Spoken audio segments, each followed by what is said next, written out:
اہل تشیع کیا کہتے ہیں امامت کے بارے میں، اس کو ہم ان کے پرائمری سورسز سے سمجھیں، کیونکہ ہمارے ہاں زیادہ اویئرنیس نہیں ہے اہل سنت میں کہ اہل تشیع کا نظریہ امامت کیا ہے. بلکہ میں تو یہ سمجھتا ہوں کہ شاید اہل تشیع کی میجورٹی کو بھی نہیں پتا کہ نظریہ امامت ان کے ہاں کیا ہے. 12 کا ہی جو فگر ہے، یہ کیوں؟ کبھی بھی کوئی بھی وقت ایسا نہیں ہو سکتا زمین پہ کہ کوئی امام موجود نہ ہو. عالم الغیب کا کانسیپٹ ہے، یہ ہے امامت کے ساتھ کہ نہیں؟ ایک نہیں ہے، 120 سے زیادہ فرقے ہیں اہل تشیع کے. مکالمہ ہو رہا تھا اس ٹائم پہ، بنو امیہ کی طرف سے حاکم کون تھے؟ آل حسین میں رضی اللہ عنہ خود بھائی کی امامت کا قائل نہیں، اللہ کی طرف سے منصوص تھے، تو حضرت حسن کو جو ہے وہ لڑائی کرنی چاہیے تھی حضرت امیر معاویہ سے، صلح نہیں کرنی چاہیے تھی. کہ شیعہ سنی اختلاف جو 1400 سال سے چلا آ رہا ہے، اس کو اگر ہم انڈرسٹینڈ کرنا چاہتے ہیں تو ہمیں اس کو سمجھنا چاہیے. اعوذ باللہ من الشیطان الرجیم، بسم اللہ الرحمن الرحیم. السلام علیکم ورحمۃ اللہ وبرکاتہ. ناظرین اکرام، نہاد اسٹوڈیو سے ایک نئے پروگرام کے ساتھ، ایک نئی سیریز کے ساتھ ہم آپ کے سامنے موجود ہیں. میں ہوں ڈاکٹر عمران اسلم اور میرے ساتھ موجود ہیں ڈاکٹر حافظ محمد زبیر صاحب. ہم جو آپ کے سامنے ایک نئی سیریز لائے ہیں وہ اہل تشیع کے بعض جو بنیادی نظریات ہیں ان کو ہم نے اس سیریز میں ڈسکس کرنا ہے. اصل میں نبی کریم صلی اللہ علیہ وسلم کی وفات کے کچھ ہی عرصہ کے بعد جو ہے امت مسلمہ دو بڑے سیکٹس میں، دو بڑے فرقوں میں تقسیم ہو گئی تھی. اور جو ہے وہ جو اختلاف ہے وہ تب سے لے کے گزشتہ 1300 صدیوں سے لے کے آج تک وہ چلا آ رہا ہے، اور امت جو ہے وہ اسی طرح دو طبقوں میں، بڑے طبقوں میں بٹی ہوئی ہے. ایسے میں اہل تشیع کے ہاں ایک جو اہل سنت سے بنیادی فرق ہے وہ نظریہ امامت کا ہے. نظریہ امامت کیا ہے اور اس کا کانسیپٹ ان کے ہاں کیا ہے، وہ اس کو کس طرح بیان کرتے ہیں، اور یہ نوشن جو ہے آگے کس طرح منتقل ہوا، اس کو آج کے پروگرام میں ہم نے سمجھنے کی کوشش کرنی ہے. اس پروگرام کا مقصد اور پرپز یہ ہرگز نہیں ہوگا کہ ہم نے جو فرقہ وارانہ اختلافات ہیں ان کو مزید ہوا دی جائے، بلکہ اس کا مقصد یہ ہے کہ ہم ایک دوسرے کو سمجھیں. ایک فرقہ جو ایک بات کر رہا ہے اور دوسرے فرقے سے جو اس کا بنیادی فرق ہے وہ کیا ہے، اور اس کے حوالے سے جو پہلا ٹاپک ہے وہ نظریہ امامت کا ہے. اس پہ ہم مجھے امید ہے کہ ایک سے زیادہ پروگرام کریں گے، اور نظریہ امامت کو جو ان کی بنیادی کتابیں ہیں، اہل تشیع کی جو پرائمری سورسز ہیں، وہاں سے سمجھنے کی کوشش کریں گے. تو آئیے بات کو شروع کرتے ہیں ڈاکٹر حافظ محمد زبیر صاحب سے. السلام علیکم ورحمۃ اللہ وبرکاتہ. وعلیکم السلام ورحمۃ اللہ. بسم اللہ الرحمن الرحیم. دیکھیں، ہماری بہرحال یہ ایک سیریز چلے گی، انشاءاللہ سے لمبی سیریز چلے گی، ملٹیپل ایپیسوڈز اس میں ہوں گے. تو بیسیکلی اس سیریز کا مقصد یہ ہے کہ ایک دوسرے کے پوائنٹ آف ویو کو ہم انڈرسٹینڈ کریں، سمجھیں. تو اہل تشیع کیا کہتے ہیں امامت کے بارے میں، اس کو ہم ان کے پرائمری سورسز سے سمجھیں، کیونکہ ہمارے ہاں زیادہ اویئرنیس نہیں ہے اہل سنت میں کہ اہل تشیع کا نظریہ امامت کیا ہے.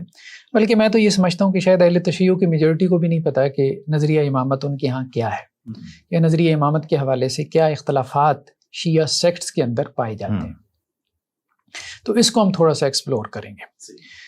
یعنی اس پروگرام کا مقصد یہ ہرگز نہیں ہو سکتا کہ ہم کوئی فرقہ وارانہ کوئی بات کرنا چاہتے ہیں یا فرقہ واریت کو ہوا دینا چاہتے ہیں.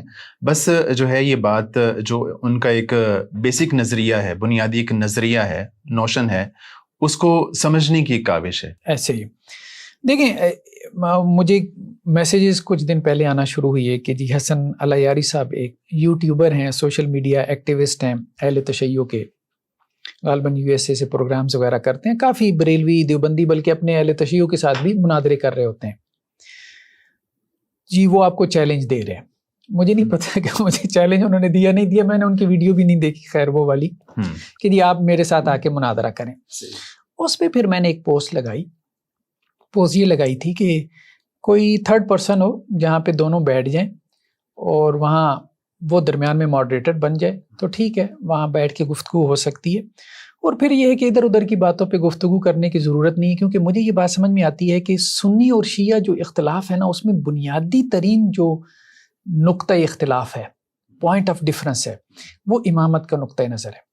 یعنی آپ کہیں نا کہ شیعہ سنی اختلاف کا مرکز کیا ہے، مرکزی نقطہ کیا ہے، وہ امامت کا کانسیپٹ ہے، تصور ہے.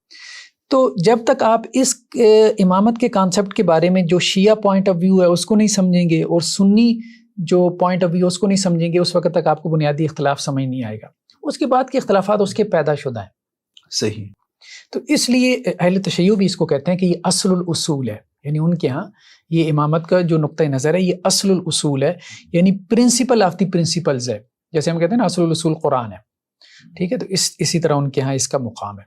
تو اس لحاظ سے بھی بہت یہ اہم آپ کہہ لیں کہ جی ایک موضوع ہے، ٹاپک ہے کہ شیعہ سنی اختلاف جو 1400 سال سے چلا آ رہا ہے، اس کو اگر ہم انڈرسٹینڈ کرنا چاہتے ہیں تو ہمیں اس کو سمجھنا چاہیے. اچھا، امامت کا نقطہ نظر کیا ہے؟ دیکھیں، اس چیز کو سمجھنے کے لیے میں نے اپنے معاصر جو شیعہ علماء ہیں میں نے ان کی کتابیں بعد میں پڑھی. صحیح بات یہی ہے. صحیح. سب سے پہلے تو میں نے یہ دیکھا کہ پرائمری سورسز کون سے ہیں جو شیعہ جو مذہب ہے یا مسلک ہے. تو اس میں مجھے ملا کہ جو قرآن کے بعد ان کے ہاں 4 بڑی کتابیں ہیں جو حدیث کی کتابیں ان کے ہاں کہلاتی ہیں، کیونکہ ان کے ہاں حدیث صرف اللہ کے رسول صلی اللہ علیہ وسلم کی نہیں ہوتی بلکہ 12 ائمہ جو ان کے ہیں، جیسے اثنا عشریہ کے ہاں 12 ہیں، مختلف سیکٹس کے ہاں مختلف ہیں، وہ ہم آگے چل کے تذکرہ کریں گے. تو ان کے ہاں امام کا جو قول فعل اور تقریر ہوتی ہے، سائلنٹ اپروول امام کی، وہ بھی حدیث شمار ہوتی ہے. صحیح. تو اس میں 4 بڑی کتابیں ہمارے ہاں. تو حافظ صاحب اگر ہم مطلب یہ بات کرنا چاہیں کہ اہل سنت کے ہاں جو حدیث کا کانسیپٹ ہے اس میں صحیح حدیث ہونے کے لیے کچھ شرائط ہیں. جی. یعنی 5 شرطوں کا تذکرہ کیا جاتا ہے. تو ان کے ہاں پھر کیا یہ والی شرائط موجود ہیں؟ اور ان کے ہاں پھر جو ایک چین ہے، راویوں کی چین ہے، اس کا کیا کانسیپٹ ہے؟ میں اس کی طرف آتا ہوں. بنیادی طور پہ 4 بنیادی کتابیں ہیں ان کے یہاں حدیث کی، ٹھیک ہے. الاستبصار ہے، ٹھیک ہے. من لا یحضر الفقیہ ہے، اور اس میں بنیادی ترین جو کتاب ہے نا وہ علامہ کلینی کی الکافی ہے. اب یوں سمجھ لیں کہ جیسے ہمارے ہاں اہل سنت کے ہاں قرآن کے بعد صحیح بخاری کا مقام ہے، تقریباً وہی مقام الکافی کا ہے اہل تشیع کے ہاں، یعنی حدیث کی کتابوں میں، ٹھیک ہے. تو الاستبصار ہو گئی، یا اسی طرح سے جو ہے وہ تہذیب الاحکام ہو گئی، یا من لا یحضر الفقیہ ہو گئی، یا الکافی. یہ 4 بنیادی کتابیں، اور ان میں بھی الکافی کا درجہ سب سے اوپر ہے. اچھا، سب سے مفصل بحث جو مجھے ملی ہے امامت کے موضوع پہ وہ الکافی میں ملی. تو میں نے پھر الکافی کا پوری ایک والیم تھا. اچھا، الکافی تین اس کے بڑے موضوعات ہیں. ایک اس کو وہ کہتے ہیں اصول کافی، یعنی عقائد، اس پہ 5 والیمز ہیں. پھر اس کے بعد فروع کافی ہیں، اس پہ کافی سارے والیمز ہیں، یعنی فقہی مسائل کی حدیثیں ہیں. پھر اس کے بعد جو ہے وہ روضۃ الکافی ہے، اس میں کچھ خطوط وغیرہ. اچھا، اصول کافی یہ اس کا ترجمہ ہو چکا ہے، 5 والیمز میں مل جاتا ہے. ہم وہ ترجمہ جو اہل تشیع کے علماء نے کیا اسی کو سامنے رکھیں گے، کیونکہ بعض اوقات ہم صرف اگر عربی عبارت سامنے رکھ کے اس کا ترجمہ کریں گے تو لوگ کہتے ہیں جی آپ نے غلط ترجمہ کیا، یہ تو لکھا ہی نہیں ہوا. عام آدمی کو تو پتہ ہی نہیں کیا لکھا ہوا کیا نہیں لکھا ہوا. تو اس لیے اس میں ہم کوشش کریں گے کہ ان کے اپنے علماء کے جو اداروں کے شائع شدہ پبلش شدہ جو تراجم ہیں وہی ہم سامنے. ٹھیک ہے ڈاکٹر صاحب، یہ جو بک ہے الکافی، اس پہ جو شیعہ سیکٹس ہیں وہ ان سب کا کنسنسس ہے اس کتاب پہ؟ ہاں، سب کا کنسنسس ہے، سب اس کتاب کو مانتے ہیں، ٹھیک ہے. ہاں، وہ والی جو آپ کی بات ہے نا کہ کیا اس کی تمام روایتیں وہ صحیح مانتے ہیں یا ان کے ہاں کوئی کرائٹیریا ہے، تو یہ ایک ڈیبیٹ پیدا ہوئی الکافی کے بارے میں بھی. اچھا، ٹھیک ہے. اس پہ ہم مختلف اوقات میں تبصرہ کرتے رہیں گے. فی الحال تو ایک جنرل تبصرہ میں یہ کرتا ہوں کہ ان کے یہاں یہ ہے کہ الکافی کی روایت کے معارض اگر کوئی روایت نہیں ہے، یعنی ایک روایت الکافی میں آ گئی ہے، ٹھیک ہے، اور کسی دوسری حدیث کی کتاب میں اس کے معارض، اس سے کوئی روایت کنٹراڈکٹ نہیں کر رہی الکافی کی روایت سے، تو پھر الکافی کی روایت کو آپ ایکسیپٹ کریں گے. یہ ان کے یعنی جس طرح ہمارے ہاں اس کا شاذ کا اور محفوظ کا ایک طرح کا کانسیپٹ ہے، اس سے ملتا جلتا ہو سکتا ہے. آپ ایک موٹا سا یہ پرنسپل اپنے ذہن میں رکھ لیں. تو دوسرا جو ہے جرح و تعدیل کا ہمارے ہاں ایک سلسلہ ہے، وہ ان کے ہاں موجود ہے کہ نہیں؟ ان کے ہاں موجود ہے، لیکن اس طرح سے نہیں ہے جیسے ہمارے ہاں ہے. ہاں، ان کے ہاں اس طرح سے نہیں ہے. ٹھیک ہے. ہاں، الکافی پہ بعض جو ہمارے ہاں معاصر شیعہ محققین ہیں، ویسے الکافی میں کچھ 16,000 پلس حدیثیں ہیں، ٹھیک ہے، اور کہا جاتا ہے کہ علامہ کلینی نے کوئی تقریباً 20 سال میں اس کو جمع کیا تھا. 20 سال لگا کے اس کو جمع کیا، مختلف علاقوں کا سفر کیا. اور علامہ کلینی کا جو آپ کہہ لیں ٹائم پیریڈ بنتا ہے اس کو وہ کہتے ہیں کہ جی یہ حضرت جو مہدی ہیں یعنی ان کے 12ویں امام محمد المہدی، جو حضرت حسن عسکری کے علیہ الرحمہ کے جو بیٹے تھے محمد المہدی، جو 4 یا 5 سال کی عمر میں روپوش ہو گئے، غائب ہو گئے تھے، اور جن کے بارے میں ان کا نقطہ نظر ہے کہ وہ قیامت سے پہلے ان کا ظہور ہوگا مہدی کے طور پہ. اور اب تقریباً کوئی 1150 سال ہو گئے ہیں تو وہ غائب ہیں. یہ ان کا زمانہ ہے جس میں یہ علامہ کلینی نے کتاب مرتب کی. ٹھیک ہے، ٹھیک ہے. اور اس میں 2 زمانے ہیں، ایک اس کو وہ غیبت صغرا کہتے ہیں اور ایک غیبت کبرا ہے. غیبت صغرا اب یوں سمجھ لیں کہ جب امام صاحب غائب ہوئے تھے چھوٹی عمر میں تو پھر ان کے کچھ نائبین تھے، 4 نائبین تھے. ٹھیک ہے، جو ان کے محمد المہدی امام محمد المہدی کے، ٹھیک ہے، 4 نائبین تھے جن کے ذریعے سے وہ رابطے میں رہتے تھے. ٹھیک ہے، پھر ان کا رابطہ بالکل ہی منقطع ہو گیا. تو یہ ان کو نواب کہتے ہیں، نواب اربعہ. وہ جو 4 تھے، 4 نائبین تھے جو امام اور عوام الناس کے درمیان میں رابطے کا کام کر رہے تھے. غائب کیوں ہوئے تھے؟ کیونکہ بنو عباس چونکہ مخالف تھے ان کے فاطمیوں کے، تو وہ مروا دیتے تھے ان کے ائمہ کو، تو اس لیے وہ روپوش ہو جاتے تھے. خیر اس پہ ہم آگے چل کے تفصیل سے گفتگو کریں گے. تو یہ اس زمانے میں کتاب لکھی گئی، یعنی آپ کہہ لیں کہ یہ ابتدائی ترین زمانہ ہے یا ابتدائی ترین جو ہے وہ شیعہ مصادر کی کتابیں ہیں. ٹھیک ہے، صحیح ہے. اب آپ دیکھیں یہ سلائیڈ جو ہمارے سامنے ہے کہ امام کا جو کانسیپٹ میں نے جب وہ پوری ایک والیوم ہے، پوری ایک جلد ہے، بڑی ضخیم جلد ہے وہ امامت کے اوپر، اصول کافی میں کتاب الحجہ کے نام سے، وہ سارے میں نے مطالعہ کیا. تو اس کے بعد جو امامت کا کانسیپٹ وہاں سے مجھے ان کی روایتوں سے، حدیثوں سے سمجھ میں آیا، وہ میں نے یہاں پہ اس کو سلائیڈ میں جمع کیا. پہلی بات یہ ہے کہ امام جو ہے وہ منصوص من اللہ ہوتا ہے. یعنی امامت کیا چیز ہے، امام کیا ہے، یا امام کے خواص کیا ہیں، آپ یوں کہہ لیں.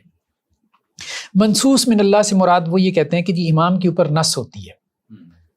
ٹھیک ہے، یعنی امام جو ہے وہ اپائنٹڈ ہوتا ہے، منصوص کا مطلب اللہ کی طرف سے. ٹھیک ہے، جیسے نبی وہ اپائنٹڈ ہوتا ہے، ظاہری بات ہے، ٹھیک ہے، اللہ کی طرف سے ہوتا ہے. تو اسی طرح سے امام جو ہے اس کی اپائنٹمنٹ اللہ کی طرف سے ہوتی ہے. یعنی وہ کوئی لوگوں کا کوئی اجتہاد نہیں ہے بلکہ اللہ تعالیٰ کی طرف سے. اس میں ایک نیچے جو اصطلاح میں نے استعمال کی ہے، منصوص من اللہ میں بھی آگے 2 فرقے ہوئی ہے نا. ایک امامیہ کا، امامیہ اور جو میجورٹی ہے وہ تو یہی کہتے ہیں، جیسے بعد میں اسماعیلیہ بھی نکلے ان سے. ٹھیک ہے، پھر اسماعیلیہ بھی آگے تقسیم ہو گیا، وہ سارے سیکٹس کا ہم تذکرہ کریں گے. بہرا کمیونٹی آ گئی، آغا خانی آ گئے. یہ تو سارے کہتے ہیں کہ جی منصوص ہی ہوتا ہے امام. زیدیہ جو ابھی جو حوثی ہیں جنہیں یمن میں، ٹھیک ہے، یہ کہتے ہیں کہ امام جو ہے نا وہ منتخب ہوتا ہے. اس کے لیے ایک اور لفظ استعمال کیا گیا کہ امامت جو ہے یہ واجب علی اللہ ہے یا واجب علی الناس ہے. اچھا، یعنی امامت کا جو فریضہ ہے یہ اللہ کے اوپر واجب ہے. اگر اس کو اللہ کے اوپر واجب بنائیں گے تو پھر اس کی اپائنٹمنٹ کون کرے گا؟ اللہ کرے گا. اگر اللہ کا فریضہ ہے امام مقرر کرنا تو اللہ ہی کرے گا. ٹھیک ہے، تو وہ منصوص من اللہ ہوگا. اور اگر وہ لوگوں کا فریضہ ہے، واجب علی الناس ہے، پھر لوگ کریں گے. یعنی جیسے ہمارے یہاں خلیفہ کا کانسیپٹ ہے کہ خلیفہ کو کون منتخب کرتا ہے؟ وہ ایک پولیٹیکل لیڈر ہوتا ہے. ٹھیک ہے، تو زیدیہ کے ہاں جو زیدیہ فرقہ ہے شیعہ کا، ان کے ہاں امام جو ہے وہ ریلیجس سے زیادہ ایک پولیٹیکل لیڈر ہے. ٹھیک ہے، جبکہ امامیہ اور اسماعیلیہ یا دوسرے جو فرقے ہیں ان کے ہاں امام جو ہے وہ پولیٹیکل، آپ کہہ لیں ذرا کم ہے پولیٹیکل بھی ہے، لیکن ریلیجس یا اسپرچول لیڈر زیادہ ہے. تو پھر زیدیہ کے ہاں جو امام ہے وہ اللہ کی طرف سے منصوص نہ ہوا؟ وہ اللہ کی طرف سے منصوص نہیں ہوتا. ہاں، وہ یہ کہتے ہیں کہ جی پہلے 3 جو امام تھے وہ منصوص تھے، یعنی حضرت علی، حضرت حسن اور حضرت حسین رضی اللہ عنہ. اس کے بعد جو امام ہیں اور وہ ابھی تک چلے آ رہے ہیں، ان کے ہاں بھی ابھی تک چلے آ رہے ہیں، اس کے بعد کسی امام کے اوپر نص موجود نہیں ہے. اوکے. اس کے بعد جو امام ہیں وہ امام بنتا ہے قیام اور دعوت سے. ٹھیک ہے، یعنی یہ جو امامیہ یہ کہہ رہے تھے کہ جی امام بننے یا کوالیفائی کرنے کے لیے ضروری ہے کہ نص ہو، تو انہوں نے کہا 3 کے لیے تو نص ضروری تھی اور وہ موجود ہے. ٹھیک ہے، تینوں کے لیے. جیسے وہ نصوص سے نکال لیتے ہیں کہ انہوں نے ایسی روایتیں بیان کی ہیں کہ اللہ کے رسول صلی اللہ علیہ وسلم فرمایا کہ حسن اور حسین امام ہیں، بیٹھے ہوں کھڑے ہوں، تو اس قسم کی وہ روایتیں لے آتے ہیں. ٹھیک ہے، اس کے بعد وہ کہتے ہیں کہ جی نہیں ہے، روایتیں نہیں. اب امام وہی ہے جو قیام کرے، ٹھیک ہے، اور دعوت کا کام کرے. یعنی جیسے اس زمانے میں خروج کا کانسیپٹ تھا، یعنی ظلم کے خلاف یا ظالم کے خلاف جو کھڑا ہو اور عدل کو قائم کرنے کے لیے کھڑا ہو تو وہ امام ہے. یعنی اگر وہ یہ کام کرے گا تو امام ہوگا، اگر نہیں کرے گا تو امام نہیں ہوگا. نہیں ہوگا. اور اس میں ہم الکافی کی روایتیں آپ کو دکھائیں گے. ٹھیک ہے، یہ ہم بات کر رہے ہیں زیدیہ کی. اوکے. اور یہ ارلی ایجز میں اختلاف شروع ہو گیا تھا. تو جو زیدیہ ہیں وہ حضرت زید سے آگے نکلے ہیں. حضرت زید سے آگے نکلے ہیں. دوسرا جو کانسیپٹ ہے وہ یہ ہے کہ مفترض الطاعہ ہوتا ہے امام، یعنی اس کی اطاعت فرض ہوتی ہے. یہ تو دونوں کے نزدیک ہوگا. دیکھیں یہ تو ہمارے نزدیک بھی ہوگا. ہمارے نزدیک امام منصوص نہیں ہے، خلیفہ، لیکن اطاعت تو اس کی ہے نا. حدیثیں ملتی ہیں نا، حبشی غلام بھی اگر ہو تو کیا کرو، اطاعت کرو. ٹھیک ہے، تو اطاعت کا کانسیپٹ تو ہے، کیونکہ اس کے بغیر آپ کا سسٹم کھڑا نہیں نہ ہوگا.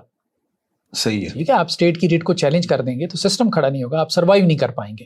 تو امام ظالم بھی ہوگا تو اطاعت کا کانسیپٹ تو ہوگا.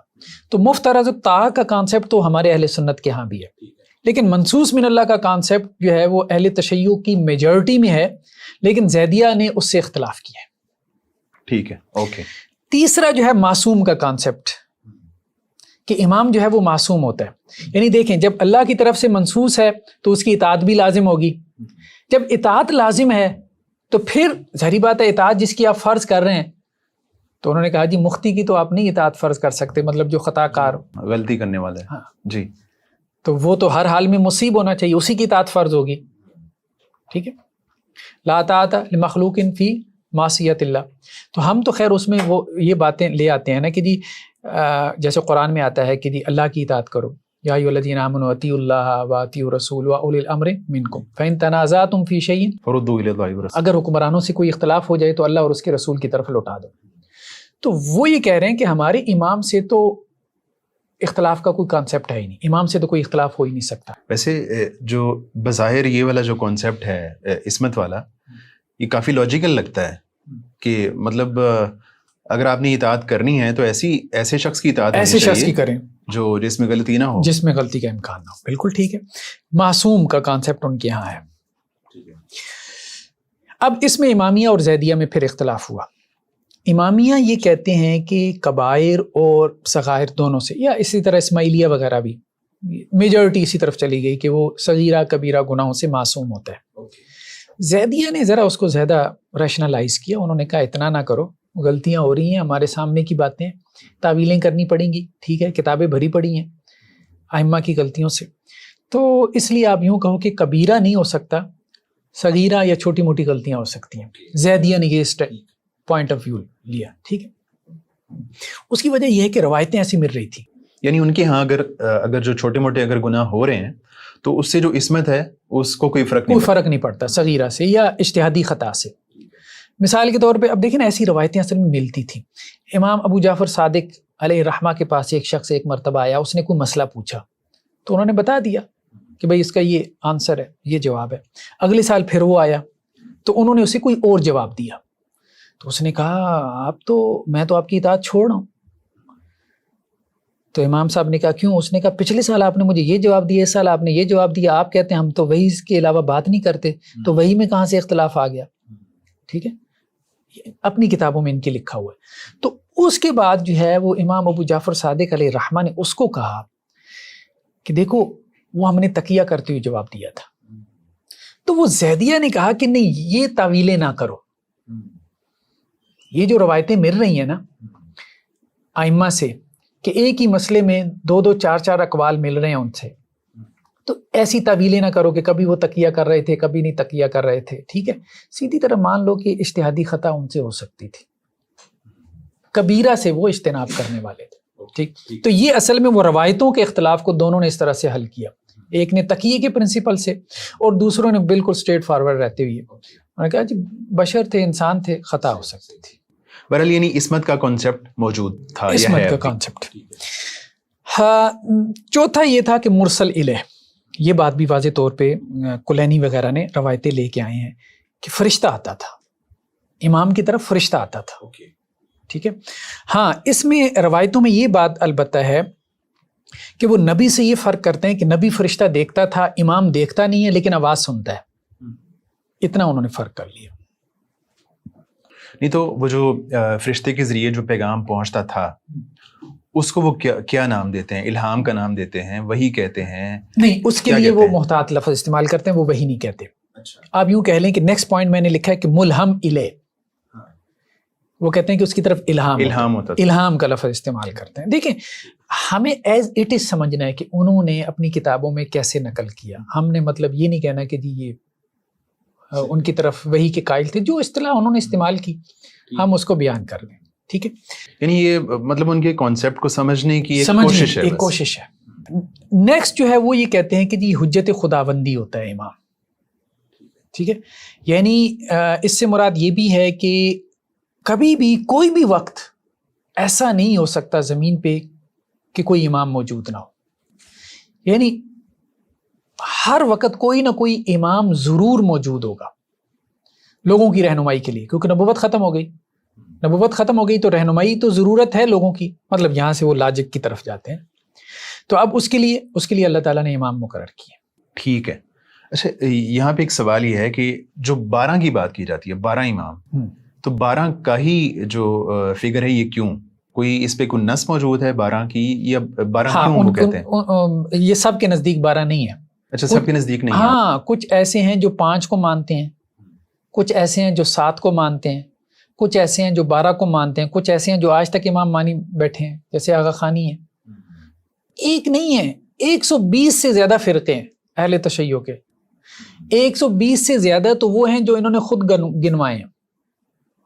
مطلب اہل تشیع کے فرقوں کے اوپر بنیادی ترین کتاب نوبختی کی ہے. نوبختی بھی 3 صدی ہجری کے ہیں. نوبختی 3 صدی ہجری کے ہیں. 3 صدی ہجری امام بخاری کی بن رہی ہے. 256 میں امام بخاری کی وفات ہوئی ہے. ٹھیک ہے، ہمارا یہ سیاہ ستہ کی کمپائلیشن کا دور تھا. نوبختی نے فرق الشیعہ کے نام سے کتاب لکھی. میں نے اس ساری کتاب کو پڑھا، مطالعہ کیا، اس کی میں امیجز وغیرہ دکھاؤں گا. نوبختی نے 120 فرقے بنا دیے، یعنی 3 صدی ہجری تک. اچھا تب تک 120 فرقے وجود میں آ چکے تھے. ہاں، اور اس کے بعد تو پتہ نہیں کتنے بنے. یہ تو میجورٹی اہل تشیع میں 12 کا یہ فگر موجود رہا کہ نہیں رہا؟ میجورٹی سے مراد یہ ہے کہ صرف ایک فرقہ امامیہ جنہیں ہم کہتے ہیں، اثنا عشریہ، ان کے ہاں 12 امام ہیں، باقیوں کے ہاں نہیں. باقیوں کے یہاں تو نہیں ہے. اچھا باقیوں کے یہاں تو نہیں ہے، بالکل بھی نہیں. ہاں یہ تو ہم ایک ایک کر کے جو ہے وہ ڈسکس کریں گے، اور بہت شروع میں اختلاف ہو گیا تھا. نہیں تو جو آغا خانی ہیں یہ اسماعیلی ہیں، ویسے آگے بات آئے گی، تو ان کے ہاں ابھی تک جو ان کا سربراہ ہے وہ امام ہی ہے. امام ہی ہے اور حضرت اسماعیل کی نسل میں سے ہے. اچھا ٹھیک ہے. اور وہ اس کے اوپر نص ہے. اچھا وہ بھی منصوص ہی ہے، جیسے وہ سٹارٹ میں تھے. منصوص من اللہ ہے، مفترض الطاعہ ہے، معصوم ہے، مرسل الیہ ہے، ملہم الیہ ہے، حجت خداوندی ہے. صحیح. بوہرا کمیونٹی کا بھی امام اور اسی طرح سے آغا خانیوں کا بھی امام. اس پہ ان کا کنسنسس ہے، کوئی اختلاف نہیں. اوکے جی ٹھیک ہے. ہاں اب ایک سوال یہ پیدا ہوتا ہے کہ امامت اور نبوت میں کیا فرق ہے. دیکھیں اس سب کو اسٹڈی کر کے مجھے جی یہ لگا، اب یہاں پہ میں تھوڑی سی اپنی بات کرنے لگا ہوں، میری یہ فیلنگ ہے. اس پہ اگر کوئی اہل تشیع کے عالم دین تصحیح کرنا چاہیں تو ضرور کریں، کریکشن کرنا چاہیں تو ضرور کریں. صرف ٹائٹل کا فرق نظر آ رہا ہے. اب آپ دیکھیں نا، نبی بھی ہم کس کو کہتے ہیں؟ جو منصوص من اللہ ہوتا ہے. ٹھیک ہے، وہ تو بار بار اس بات کو ریپیٹ کرتے ہیں کہ نہیں ایسا نہیں ہے. کیا کہ ہم نبی اور امام کو ایک جیسا سمجھتے ہیں، اسپیشلی نبی کریم صلی اللہ علیہ وسلم. نہیں ایک جیسا نہیں سمجھتے، ہم بھی نہیں کہہ رہے کہ ایک جیسا نہیں سمجھتے. ٹھیک ہے. اچھا یہ بات علیحدہ جو آپ کہہ رہے ہیں نا کہ صرف ٹائٹل کا فرق ہے. ہم یہ نہیں کہہ رہے کہ وہ امام کو نبی کہہ رہے، نہیں کہہ رہے، وہ امام کو نبی نہیں کہہ رہے. ہم جو بات کر رہے ہیں وہ یہ کہ نبی کو نبی کس نے بنایا. مثال کے طور پہ نبی کے کیا خواص ہیں جس کی وجہ سے نبی ایک امتی سے ڈیفرنٹ ہے. ایک سوال پیدا ہوتا ہے نا، اللہ کے رسول صلی اللہ علیہ وسلم کہ وہ کیا خواص ہیں جس کی وجہ سے آپ امتیوں سے ڈیفرنٹ ہیں، نبی کو کیا خواص ہیں جو اس کو نبی بناتے ہیں، تو وہ سارے خواص امام میں ثابت کیے گئے. ہم صرف اتنی بات کہیں، وہ امام کو نبی نہیں کہہ رہے، یہ بات ٹھیک ہے، لیکن نبوت کے جتنے خواص ہیں وہ سب امام کے لیے ثابت کر رہے ہیں. ہم صرف اتنی بات کر رہے ہیں. تو اس لیے ٹائٹل کا فرق ہے، ہم مان رہے ہیں ٹائٹل کا فرق ہے، ایک جگہ وہ نبی کہہ رہے ہیں، دوسری جگہ وہ امام مان رہے ہیں. ٹائٹل کا فرق ہے. جو میری آبزرویشن ہے کہ ان کے ہاں یا بعض فرقوں کے ہاں جو امام ہیں بعض انبیاء سے زیادہ افضل ہیں، بعض انبیاء سے. بعض فرقوں کے ہاں ہیں، وہ بعض اسماعیلیہ کے ہاں پیدا ہوئی ہے، وہ ہم انشاءاللہ کھولیں گے اسماعیلیہ کی. میں ابھی مطلب 1-2 دن پہلے ہی پاکستان کے ایک شیعہ عالم ہیں، ان کی گفتگو سن رہا تھا، تو وہ یہ بات کر رہے تھے کہ ہم نبی کریم صلی اللہ علیہ وسلم سے افضل نہیں مانتے اماموں کو، لیکن بعض انبیاء سے ہم زیادہ افضل مانتے ہیں امام کو. وہ بات ہم اسماعیلیہ میں جا کے کھولیں گے کہ اس کی کیا وجہ ہے انشاءاللہ سے. باقی امامت اور خلافت میں کیا فرق ہے، تو دیکھیں ہمارے یہاں خلیفہ منصوص من اللہ نہیں ہوتا، نہ مرسل الیہ ہے کہ اس کی طرف فرشتہ آتا ہو، ٹھیک ہے، نہ ہم کہتے ہیں کہ جی معصوم ہے، معصوم بھی ہم اس کو نہیں مانتے، نہ ہم اس کو حجت خداوندی مانتے ہیں، ٹھیک ہے. باقی یہ ہے کہ مفترض الطاعہ ہے بس، ٹھیک ہے، خلیفہ کی اطاعت ہوگی، باقی وہ غلط ہو سکتا ہے، ظالم ہو سکتا ہے، فاسق و فاجر بھی ہو سکتا ہے، ٹھیک ہے. تو خلافت کا کانسیپٹ بہت ڈیفرنٹ ہے. مطلب خلیفہ آپ نہیں کہہ سکتے کہ جی، ہاں ہم یہ کہتے ہیں کہ نبی جو ہے اس کی جو سیاسی زندگی ہوتی ہے اس میں جو اس کا نائب بنتا ہے تو وہ خلیفہ ہوتا ہے. نبی کی سیاسی زندگی میں، نبی کی جو نبوی زندگی ہے اس میں اس کی کوئی نیابت نہیں کر سکتا، نہ ہی اس کا کوئی اہل ہے. تو نبی کی نبوی زندگی کی نیابت آ کے جاری ہوتی نہیں، وہ نبوت کے ساتھ ختم ہو جاتی ہے. صرف اس کی سیاسی زندگی کی، یعنی امت کے ایک لیڈر کی حیثیت سے جو نبی کی حیثیت ہوتی ہے وہ آگے جو ہے وہ امت میں منتقل، جس کو یعنی خلافت کہا جاتا ہے. اس کو ہم خلافت کا کانسیپٹ کہتے ہیں. خلیفہ کہتے ہیں نائب کو، یعنی سیاسی زندگی میں جو نبی کا نائب ہے. خیر، ہم اصل میں اب ذرا دیکھتے ہیں اس کو نا کتابوں سے.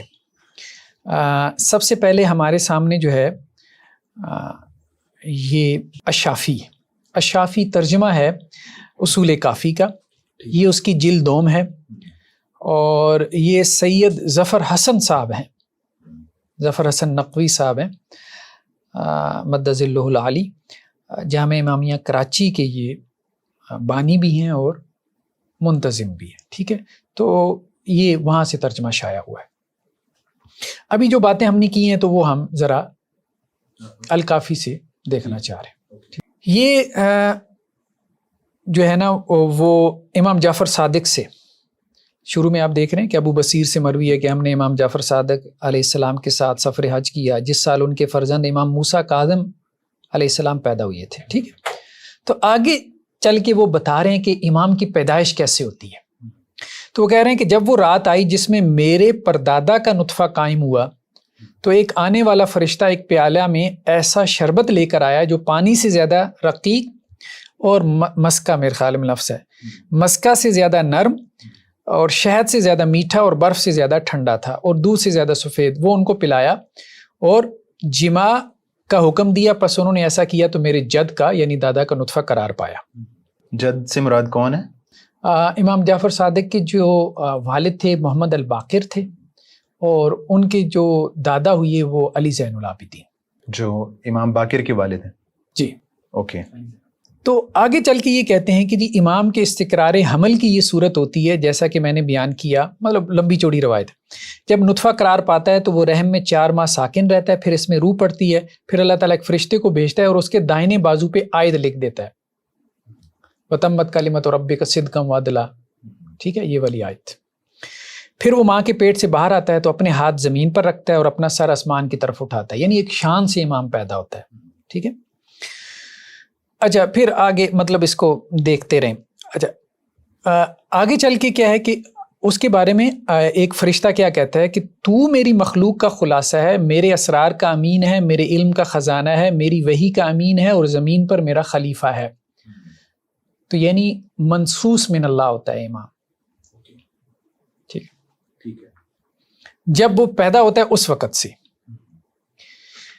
اچھا ایک اور روایت ہے امام رضا سے کہ جب امام مر جائے تو اس کے بعد والے امام کو کیسے پہچانے. مطلب کسی نے ان سے سوال کیا تو انہوں نے کہا جی کچھ علامات ہیں. ایک تو یہ ہے کہ وہ بڑی اولاد ہوگی, ٹھیک ہے, اکبر اولاد پدر ہو, مطلب باپ کی بڑی اولاد ہو. دوسرا یہ کہ اس کی فضیلت اور وصیت ہو. فضیلت یعنی فضل, اور وصیت سے مراد وہی کہ پچھلے امام نے اگلے امام کو وصی بنایا, مقرر کیا ہو, اس کی تقرری کی ہو, اپائنٹمنٹ کی ہو, ٹھیک ہے, اور وہ اللہ کے حکم سے اپائنٹمنٹ کرتا ہے. پچھلا امام اگلے امام کی اللہ کے حکم سے تقرری کرتا ہے. ایک اور روایت ہمارے سامنے ہے کہ امام رضا سے پوچھا کہ امر امامت پر دلیل کیا ہے, تو انہوں نے وہی کہی کہ اولاد اکبر ہو, دوسرا صاحب فضیلت ہو, تیسرا اس کے لیے سابق امام نے اس طرح سے وصیت کی ہو کہ جب باہر کے لوگ شہر میں آ کر پوچھیں کہ فلاں نے کس کے لیے وصیت کی تو سب کہیں کہ فلاں بن فلاں کے متعلق. یعنی یہ بات بہت اہم ہے, اس پہ میں نے آگے چل کے گفتگو کرنی ہے کہ وصیت ایسا نہیں کہ ایک بندے کو پتا ہو, یعنی اس کو تواتر حاصل ہو. ہاں, دوسرے شہر سے بندہ آ رہا ہے تو پورے شہر کو پتا ہو کہ جی اس کے حق میں وصیت ہوئی ہے. کیونکہ بعد میں جب ہم دیکھیں گے روایتیں, صورت حال یہ ہے کہ خود بھائی بھائی کو امام نہیں مان رہا. آل حسین میں رضی اللہ عنہ خود بھائی بھائی کی امامت کا قائل نہیں. یعنی پورے شہر کی بات تو دور رہی ہے, جو گھر کے لوگ ہیں وہ بھی نہیں مان رہے, سب اپنا اپنا جو ہے وہ دعویٰ امامت کر رہے ہیں, ایک دوسرے کی امامت کو کوئی تسلیم ہی نہیں کر رہا. خیر اس پہ ہم آگے چل کے جو ہے وہ بات کرتے ہیں. اچھا ایک اور روایت میں انہوں نے یہ بات کہی کہ جی اس میں کوئی عیب نہ ہو. چلیں باہر.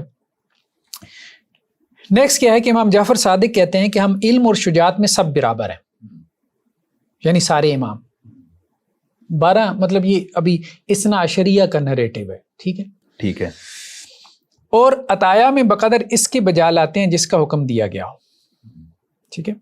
ایک اور جگہ پہ ہے. دوسرے ڈاکٹر صاحب بس یہ بتائیے گا کہ یہ جو بک جس کی ہم اسٹڈی کر رہے ہیں جو امام کلینی ہے, ان کا تعلق جو یہ مختلف سیکٹ ہیں, اثنا عشری ہیں, اثنا عشری سیکٹ سے ان کا تعلق. اوکے.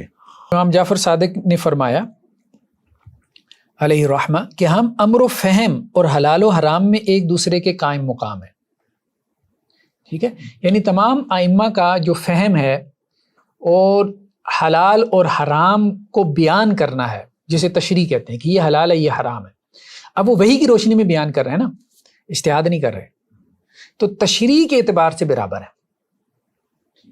ٹھیک ہے, چاہے وہ پہلا امام ہو یا وہ آخری امام, قرآن فہمی میں بھی اور تشریح میں بھی. ہاں لیکن رسول اللہ علیہ وسلم اور علی دونوں کو فضیلت حاصل ہے. اچھا دونوں کو فضیلت حاصل ہے, یہ بات روایت میں آ گئی. نہیں تو نبی کریم صلی اللہ علیہ وسلم کو وہ امام مانتے ہیں؟ نہیں, وہ رسول ہونے کی وجہ سے فضیلت, رسول ہونے کی وجہ سے. اوکے. پہلے امام حضرت علی رضی اللہ, پہلے امام حضرت علی ہیں. اچھا حضرت علی کی امامت میں بھی اختلاف ہوا ہے اہل تشیع کے, وہ ہم آگے چل کے ڈسکس کریں گے.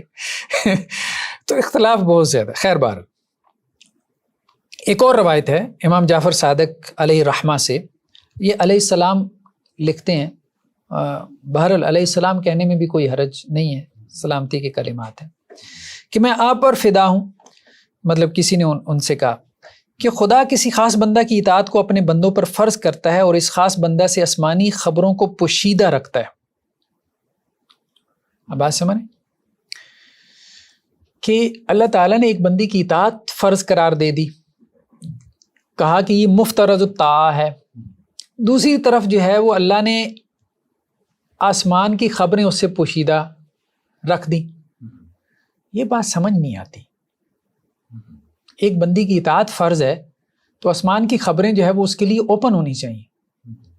ان کے ایک فالوور نے ان سے یہ کوشچن کیا. اچھا یہ کوشچن ہے, اوکے. مطلب مجھے یہ بات سمجھ نہیں آ رہی, یہ دونوں چیزیں جو ہے وہ کیسے جمع ہوں گی, ٹھیک ہے. تو اس پہ انہوں نے جواب دیا واللہ وہ زیادہ کریم و رحیم ہے اور مہربان ہے اپنے بندوں پہ. یہ کیسے ممکن ہے کہ وہ کسی بندہ کی اطاعت تو بندوں پر فرض کرے اور صبح و شام کی آسمانی خبریں اسے چھپائے رکھے. سمجھ رہے ہیں بات؟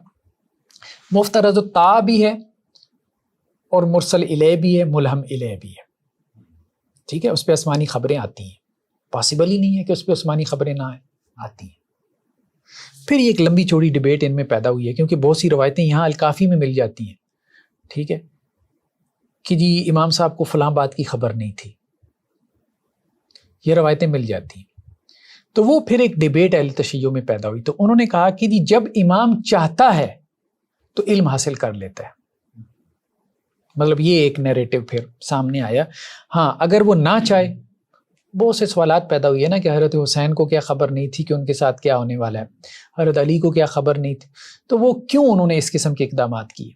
تو پھر انہوں نے کہا کہ جی اصل میں جب امام چاہتا ہے تو اس کو وہ علم حاصل ہو جاتا ہے، اور اگر وہ نہیں چاہتا تو نہیں ہوتا. تو یہ جو عالم الغیب کا کانسیپٹ ہے یہ ہے امامت کے ساتھ کہ نہیں؟ ہاں، امامت کے ساتھ عالم الغیب کا کانسیپٹ اسی طرح سے ہے کہ غیب میں سے جو چاہتا ہے وہ اس کو معلوم ہو جاتا ہے، لیکن جس کی اس نے خواہش نہیں کی وہ اس کو معلوم نہیں ہوتا. تو بہت دفعہ وہ خواہش کرتا ہے اس کو معلوم ہو جاتا ہے. مطلب انہوں نے اس کو روایتوں کو اس طرح سے جمع کیا ہے نا. اچھا، نیکسٹ کیا ہے ہمارے سامنے کہ حضرت علی بن حسین، یعنی یہ علی زین العابدین ہے، حضرت حسین کے بیٹے، ان سے روایت ہے کہ حضرت نے فرمایا کہ لوگ ہماری فضیلت کے کیوں منکر ہیں؟ ہم واللہ شجر نبوت ہیں، علم کی کان ہیں، اور ملائکہ کے آنے جانے کی جگہ ہیں. مختلف الملائکہ یعنی فرشتے آتے ہیں. یعنی اس سے یہ ثابت ہوتا ہے کہ وہ مرسل الہ ہیں. مرسل الہ ہیں. بعض روایتیں تو بہت کلیئر ہیں کہ جی ہم آواز سنتے ہیں دیکھتے نہیں ہیں. ٹھیک ہے. اگلی روایت بھی اسی سے ملتی جلتی ہے. ٹھیک ہے. اچھا، نیکسٹ کیا ہے ہمارے پاس کہ امام جعفر صادق علیہ السلام سے پوچھا، مطلب راوی نے کہا کہ ایسا ہو سکتا ہے کہ زمین پر کوئی حجت خدا نہ ہو؟ فرمایا نہیں. میں نے کہا 2 امام بھی ایک وقت میں ہو سکتے ہیں؟ فرمایا نہیں، مگر ایک ان میں سے صامت ہو سکتا ہے.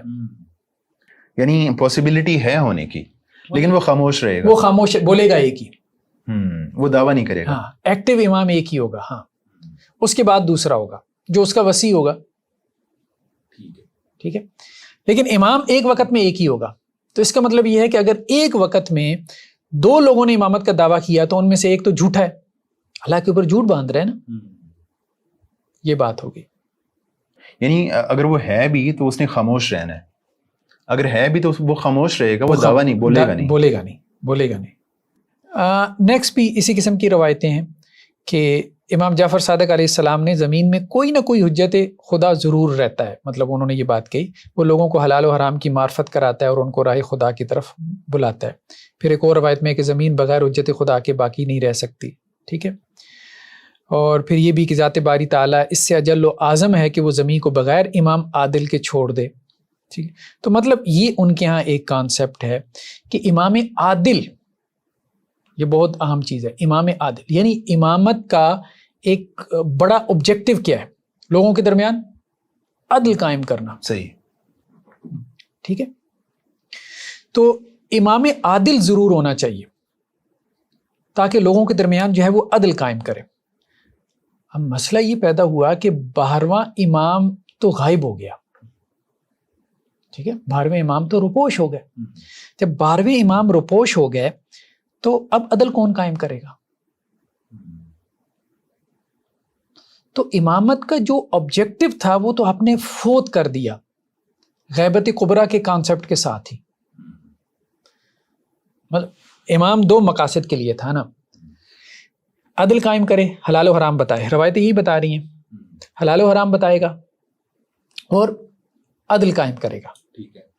تو اب تو امام ہے کوئی نہیں. 1150 سال ہو گئے، 12ویں امام روپوش ہیں. اس پہ سب کا اتفاق ہے کہ وہ روپوش ہے. ہاں نہیں، اثنا عشریہ دیکھیں اسماعیلیوں نے تو نکال لیا نا، ان کے یہاں تو امام موجود ہے، وہ حلال و حرام بھی بتا رہا ہے. ٹھیک ہے. اور ان کے بقول ان کی اپنی کمیونٹی میں عدل بھی قائم کر رہا ہے. اصل مسئلہ تو اثنا عشریہ کے ہاں ہوا کہ جن کے یہاں 1150 سال سے سیٹ خالی ہے. پھر اس پہ ہم آگے چل کے گفتگو کریں گے جو ولایت فقیہ کا کانسیپٹ پیدا ہوا. ٹھیک ہے. دیکھیں یہاں پہ آگے کیا ہے کہ امام رضا سے ہے کہ کیا زمین بغیر امام باقی رہتی ہے؟ فرمایا نہیں. میں نے کہا ہم امام جعفر صادق سے یہ روایت کرتے ہیں کہ بغیر امام زمین باقی نہیں رہتی. ٹھیک ہے. تو اب بات یہ ہے کہ ابھی تو کوئی امام نہیں ہے، مطلب امام ہے، اب سوال کیا جائے نا مثال کے طور پہ اثنا عشریہ سے امام ہے تو وہ کہیں گے ہے. تو امامت کا جو مقصد تھا لوگوں کو حلال و حرام بتانا اور عدل قائم کرنا، وہ ہو رہا ہے؟ نہیں. کہاں عدل دنیا میں قائم ہو رہا ہے؟ تو اس کا وہ کچھ نہ کچھ تو جواب دیتے ہوں گے نا. اس کے وہ پھر ولایت فقیہ کا ایک کانسیپٹ آیا، ٹھیک ہے، وہ ہم بعد میں اس کو ڈسکس کریں گے، لیکن بہرحال وہ بھی بعد کی ڈیولپمنٹ تھی. اہل تشیع میں نا ایک ریفارمیشن کی بھی تحریک چلی، ابھی ہم آگے چل کے اس کا تذکرہ کرتے ہیں.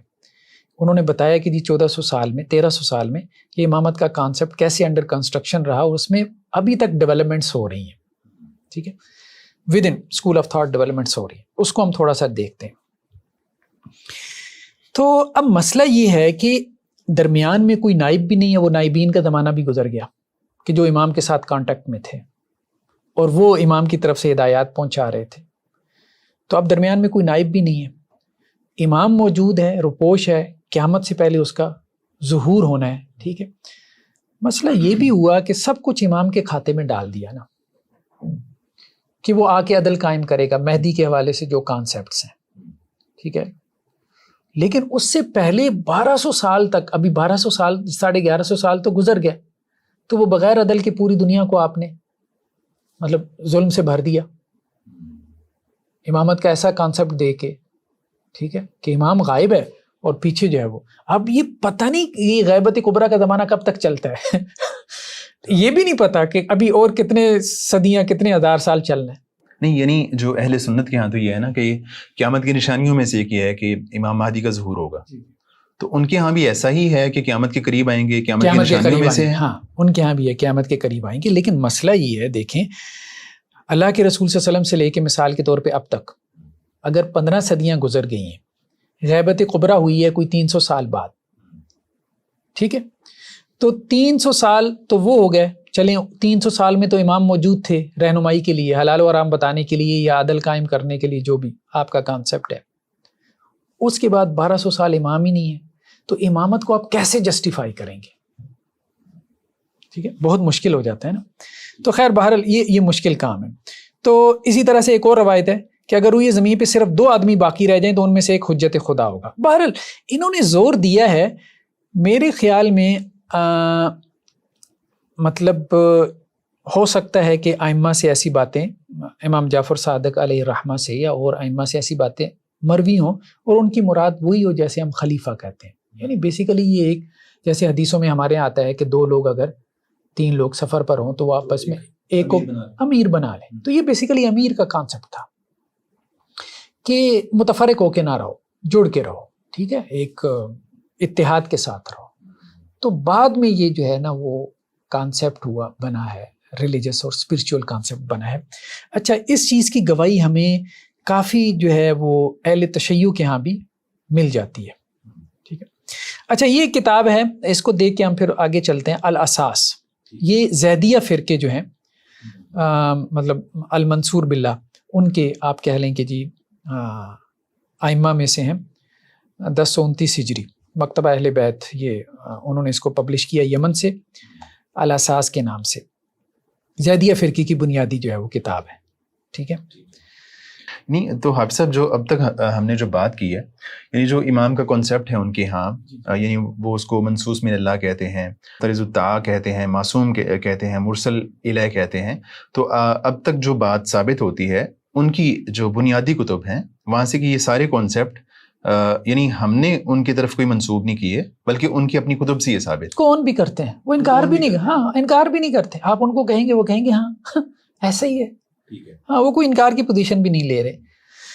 ہاں، یہ الاساس میں یہ انہوں نے ایک فرق کیا ہے کہ زیدیہ اور امامیہ کا کیا فرق ہے. انہوں نے کہا کہ جی ہمارا اس بات پہ تو اتفاق ہے کہ وہ فاطمی ہوگا، یعنی زیدیہ اور امامیہ دونوں کا اس بات پہ اتفاق ہے کہ امام کیا ہوگا، فاطمی ہوگا، یعنی جو حضرت فاطمہ رضی اللہ تعالیٰ عنہ کی اولاد میں سے ہوگا. ہاں ٹھیک ہے، فاطمی ہوگا، حسنی ہو یا حسینی ہو.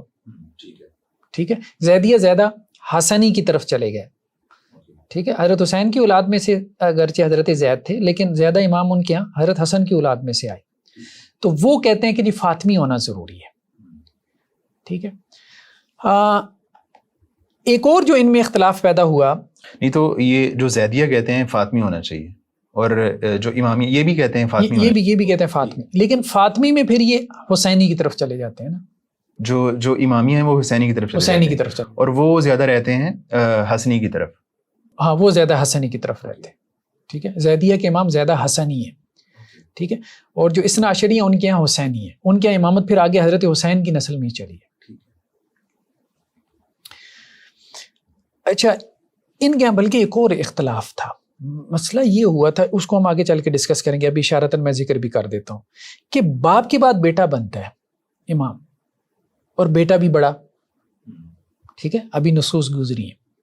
تو حضرت حسن کے بعد حضرت حسین کیوں بنے؟ یہ نقطہ آگے ہم نا اس پہ اختلاف جو ہے نا، یہ قاعدہ یہاں ٹوٹا ہے. یعنی حضرت حسن رضی اللہ تعالیٰ عنہ وہ بڑے بیٹے ہیں اور حضرت حسین چھوٹے بیٹے ہیں، تو حضرت حسن کے بعد ان کی اولاد میں سے بننا چاہیے. ہاں، ان کی اولاد، اصول جو ہے وہ یہ کہتا ہے امامت کا کہ حضرت حسن کی اولاد میں امامت آگے جاری ہونی چاہیے تھی، بڑے بھائی سے چھوٹے بھائی کی طرف نہیں آنی چاہیے تھی، کیونکہ بعد میں اختلاف بہت ساری جگہوں پہ ایسا پیدا ہوا کہ بڑے بھائی کی بات چھوٹے بھائی نے کہا کہ جی مجھے ملنی چاہیے. ہاں، کیونکہ پہلے ایسا ہو چکا. ہاں، پہلے ایسا ہو چکا ہے، اصول ٹوٹ چکا ہے. خیر بہرحال، تو یہ ایک اور پیج ہے 149. تو اس میں یہ کہہ رہے ہیں کہ جی امامیہ یہ کہتے ہیں بل النص، یعنی نص ہے. ٹھیک ہے، امامت جو ہے وہ نص سے ثابت ہوتی ہے، لیکن ہم یہ کہتے ہیں کہ لا نص فیمن عدد ثلاثہ. یہ جو باتیں ہم کر چکے ہیں، میں نے کہا ان کے حوالے ذرا دکھا دوں کہ ہم زیدیہ یہ کہتے ہیں کہ جی 3 کے علاوہ میں نص نہیں ہے. ٹھیک ہے، وہی بات جو ہم نے وہ 3 منصوص ہیں. ہاں، حضرت علی، حسن، باقی جو ہے وہ اللہ تعالیٰ کی طرف سے منصوص نہیں ہے، منصوص نہیں، وہ لوگوں کا جو ہے وہ اجتہاد ہے، لوگوں کا اجتہاد ہے. ٹھیک ہے، اور وہ کہتے ہیں کہ جی 3 کی تو نص سے ثابت ہے، باقیوں کی جو ہے وہ اجماع سے، ٹھیک ہے، یا امت کے اتفاق سے ثابت ہوتی ہے. ٹھیک ہے. اچھا، اس میں جو ہے ایک اور بحث وہی جو معصومیت والی آئی تھی، تو وہ امامیہ کہتے ہیں جی عصمت شرط ہے. ٹھیک ہے، امام کے لیے عصمت شرط ہے، اور یہ کہتے ہیں کہ نہیں، عصمت جو ہے وہ اس کے لیے شرط نہیں ہے. اور انہوں نے دلیل کہاں سے لی؟ زیدیہ کہتے ہیں عصمت شرط نہیں. لئن اشرکت لیحبطن عملک، کہ نبی صلی اللہ علیہ وسلم اگر آپ نے بھی شرک کیا تو آپ کے عمل بھی. تو انہوں نے کہا یہ امکان بتا رہا ہے کہ پوٹینشل ہے، کہ غلطی کا امکان ہے. نہیں تو یہ جو زیدیہ ہیں، جو پہلے 3 امام ہیں، ان کے بارے میں بھی ایسا ہی سمجھتے ہیں. پہلے 3 امام ہیں ان کے بارے میں بھی اجتہادی خطا کے وہ قائل ہیں. اوکے، یعنی اگر رسول سے ہو سکتی ہے، یعنی اگر رسول کے بارے میں اللہ تعالیٰ یہ بات کہہ رہے ہیں، تو اس کا مطلب ہے کہ امام سے بھی جو پہلے 3 ہیں ان کے، ان سے بھی اجتہادی خطا ہو سکتی ہے. اوکے. تو حضرت حسین کے بیٹے جو تھے وہ علی زین العابدین تھے. کہا جاتا ہے کہ جی آل حسین میں سے یہ واحد تھے جو کہ کربلا میں، چونکہ یہ بیمار تھے تو لڑائی میں شریک نہیں ہو سکے، تو اس وقت ان کی عمر کوئی 23 تھی، تو ان کو چھوڑ دیا گیا تھا. تو بہرحال بہت اثر تھا ان کے اوپر، ایک صدمے کی بھی کیفیت تھی، تو انہوں نے اپنی زندگی تعلیم و تعلم کے لیے وقف کر دی تھی. تو حضرت حسین کے بیٹے جو علی زین العابدین تھے، پھر ان کے آگے 2 بیٹے تھے، محمد الباقر اور زید بن علی. ٹھیک ہے، محمد الباقر جو ہے یہ تو پھر اثنا عشریہ، انہوں نے ان کو امام مان لیا، اور زید بن علی کو جو ہے وہ زیدیہ نے امام مان لیا.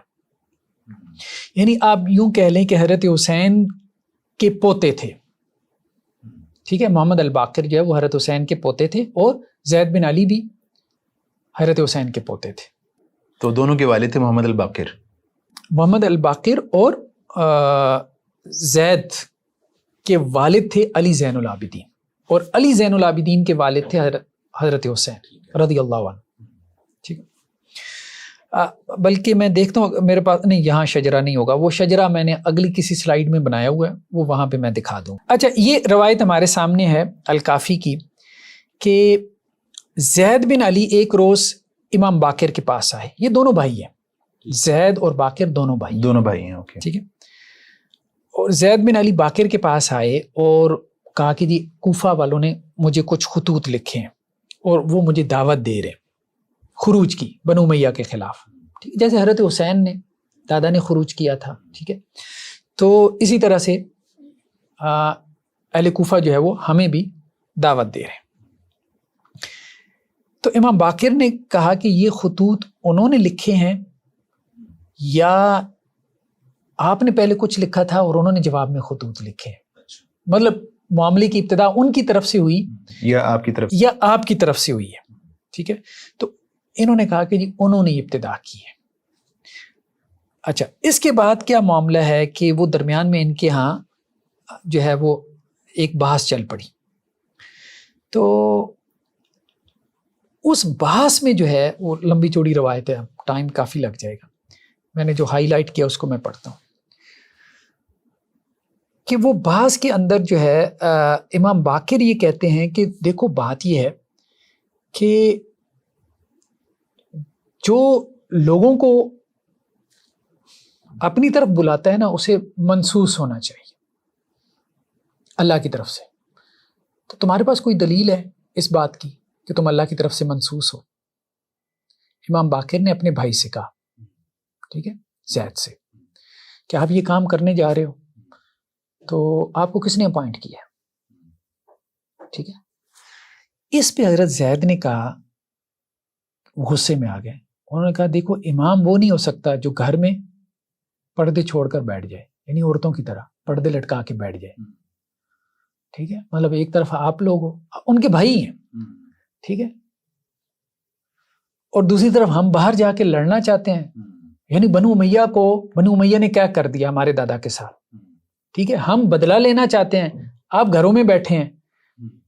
ہم جب کہتے ہیں جی ہم نے باہر نکل کے بدلہ لینا ہے, بنو امیہ سے لڑنا ہے, اور آپ ہم سے دلیل مانگتے ہیں, تو آپ ہم سے دلیل مانگتے ہیں کہ جی آپ تو منسوس امام ہی نہیں ہیں, تو آپ کیسے باہر جا کے لڑ سکتے ہیں؟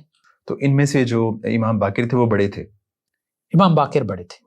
اچھا, انہوں نے ان کو کہا کہ دیکھو جو گھروں میں پردے چھوڑ کے بیٹھ جائے تو وہ امام نہیں ہو سکتا. مطلب اگر آپ کو یہ غلط فہمی ہے کہ آپ امام ہیں تو ایسا بندہ امام نہیں ہو سکتا. جہاد فی سبیل اللہ سے جو کنارہ کش ہو جائے وہ امام نہیں ہو سکتا. امام وہ ہے جو حدود اسلام سے دشمنوں کو روکے, اللہ کی راہ میں ڈٹ کر جہاد کرے اور رعیت سے ظالموں کو دفع کرے اور اپنے حرم کی حفاظت کرے. مطلب ہم تو اس کام کے لیے کھڑے ہوئے ہیں, ظلم کے خاتمے کے لیے, عدل کے قیام کے لیے. ٹھیک ہے, تو اس ٹائم پہ جب مطلب یہ والا ڈیبیٹ چل رہی تھی تو اس ٹائم پہ جو لوگ تھے وہ امام باقر کو امام سمجھتے تھے؟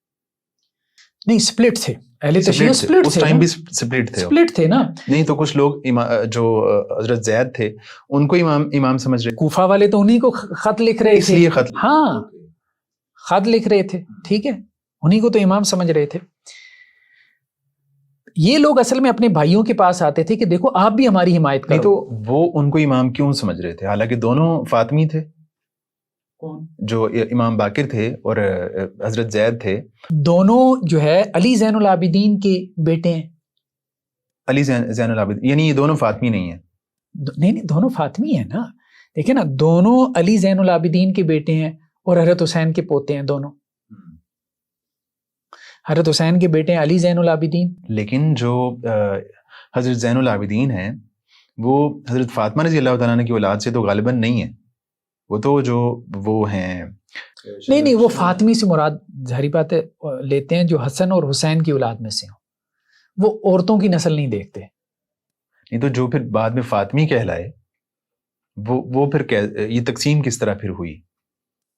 دیکھیں فاطمی کسے کہتے ہیں؟ دیکھیں فاطمی جو ہے نا بیسیکلی کہتے ہیں حضرت علی رضی اللہ عنہ نے حضرت فاطمہ کی وفات کے بعد کوئی 8 کے قریب شادیاں کی جن کا تذکرہ ہمیں ملتا ہے. ٹھیک ہے, اب کسی میں جیسے محمد بن حنفیہ بھی تھے, وہ بہت معروف ہوئی ہے, جنگ جمل میں صفین میں وہ ان کے ساتھ شامل رہے, دستے راست رہے.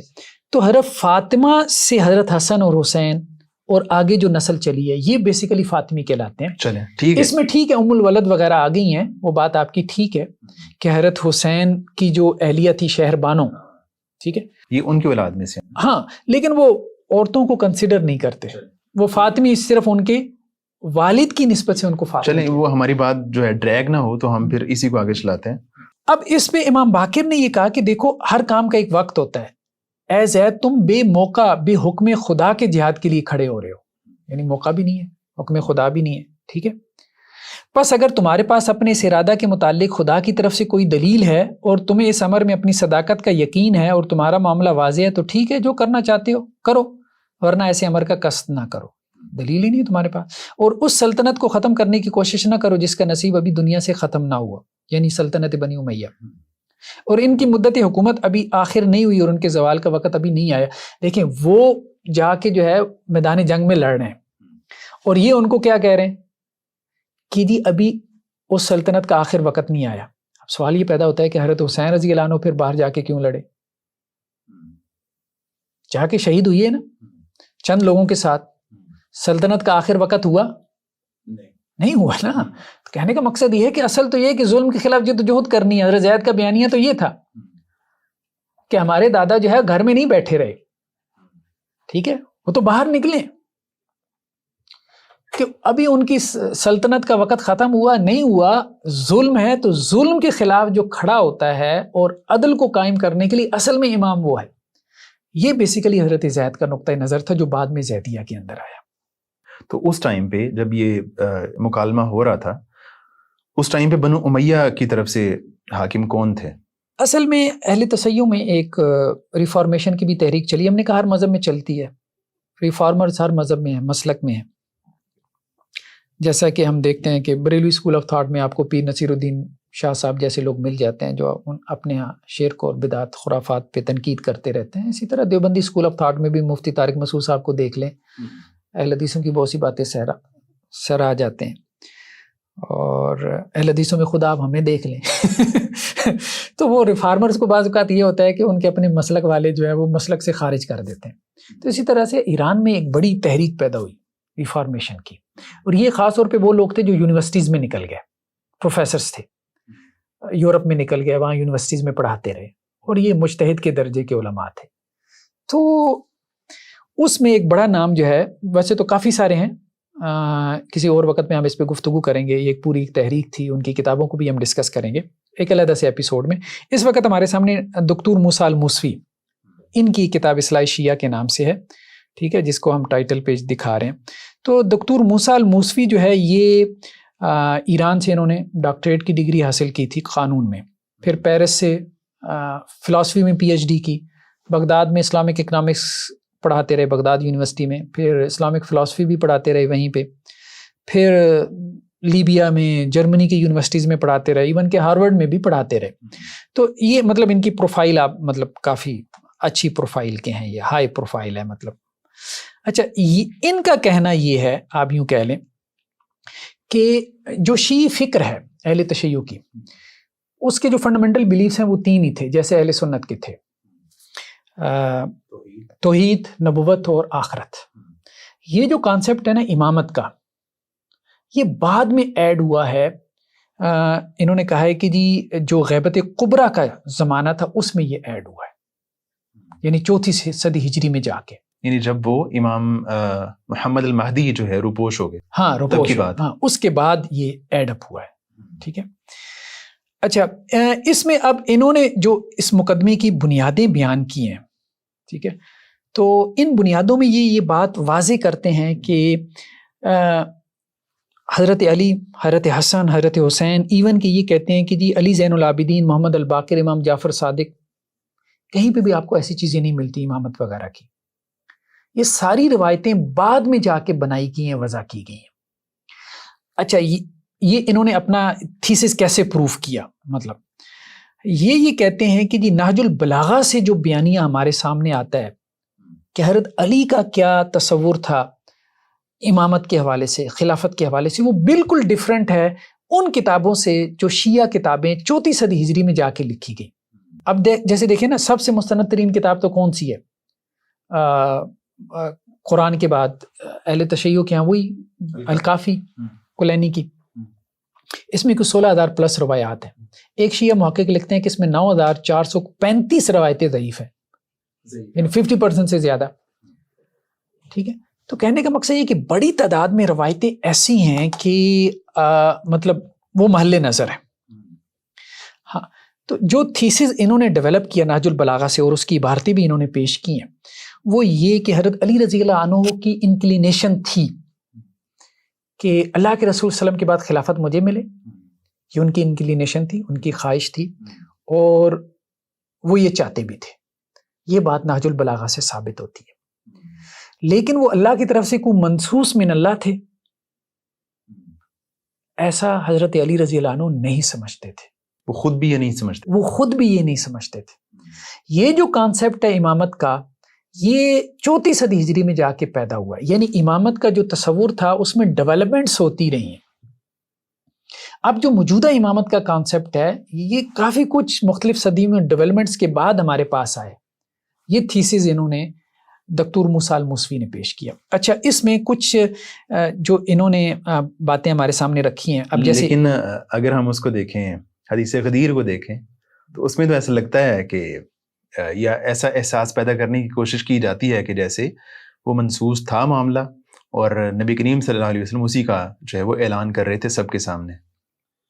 ہاں نہیں، وہ اس کو اصل میں اس طرح سے لے دیتے ہیں کہ یہ بیسیکلی ایک پولیٹیکل لیڈر کے طور پہ آپ صلی اللہ علیہ وسلم اپنا ایک سیاسی جانشین چھوڑ کے جانا چاہتے تھے. ٹھیک ہے، تو اس میں آپ زیادہ سے زیادہ یہ بات کر لیں کہ اللہ کے رسول صلی اللہ علیہ وسلم کی یہ چاہت اور خواہش تھی کہ آپ کے سیاسی جانشین حضرت علی بنے. یعنی یہ کوئی اسپرچول لیڈرشپ نہیں تھی، کوئی جس کو مذہبی تقدس کا لبادہ اوڑھنے کی ضرورت تھی. وہ سارا کام بعد میں کیا گیا. شروع میں یہ جو اختلاف تھا یہ سارا سیاسی اختلاف تھا سنی شیعہ کا. نہیں، اگر اللہ کے رسول کی کوئی اس طرح کی خواہش تھی تو پھر حضرت علی رضی اللہ تعالیٰ عنہ کو خلیفہ ہونا چاہیے تھا. یہ یہی کہتے ہیں. یہ جو دکتور موسیٰ الموسوی کا تھیسز ہے نہج البلاغہ سے انہوں نے حوالے دے کے پیش کیا، وہ یہ کیا ہے کہ حضرت علی رضی اللہ عنہ جو ہیں وہ خلافت کے مستحق زیادہ تھے. ٹھیک ہے، لیکن یہ ہے کہ یہ کوئی منصوص من اللہ امر نہیں تھا. یہ آپ کہہ لیں کہ جی لوگوں کی طرف سے ایک انتخاب تھا، ایک شورائی انتخاب تھا، یا آپ صلی اللہ علیہ وسلم کی طرف سے ایک خواہش تھی، یا خود اہل بیت کی یہ خواہش تھی.